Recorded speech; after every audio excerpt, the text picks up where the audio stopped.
కేవలం తాలిబాన్ 1,72,000 మంది మామూలు ఆర్మీ జవాన్ల ఉండే తాలిబాన్తో 6.5 లక్షల పాకిస్తాన్ సైన్యం ఓడించలేక ఈరోజు సీజ్ఫైర్ కోరుకుంది. అంటే పాకిస్తాన్ ఏంటి, ఒక ఆఫ్ఘన్లే ఓడిపోతే దాన్ని ఓడించలేకపోతే రేపు భారత్తో యుద్ధం ఎలా చేస్తుంది?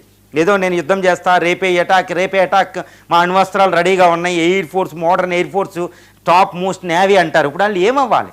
సో ఎందుకు ఈ పరిస్థితి పాకిస్తాన్కు వచ్చిందంటే, నిజంగా మీరు అడిగినట్టు ఏంటంటే, ఒక అద్భుతమైన నాయకత్వం భారతదేశంలో గత 11 సంవత్సరాలుగా అద్భుతమైన నాయకత్వం పటిమను ప్రదర్శిస్తూ భారతదేశాన్ని ఆర్థికంగా, సామాజికంగా, రాజకీయంగా ముందుకు తీసుకుపోతూ మోడర్న్ ఆర్మీని తయారు చేస్తూ, తర్వాత శత్రువుల గుండెల్లో దడదడను కలిగిస్తూ చైనానే లెక్క చేయలేదు, ట్రంప్నే లెక్క చేయడంలే, ఇక పాకిస్తాన్ ఎక్కడ లెక్క చేస్తారు మోడీ గారు?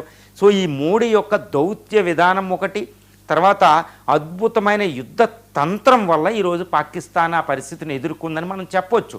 ఈరోజు ఎలా ఉందంటే, అజిత్ దోవల్ గారు నేషనల్ సెక్యూరిటీ అడ్వైజర్, ఆయన పనే మా మోడీ గారికి సలహాలు ఇవ్వడం.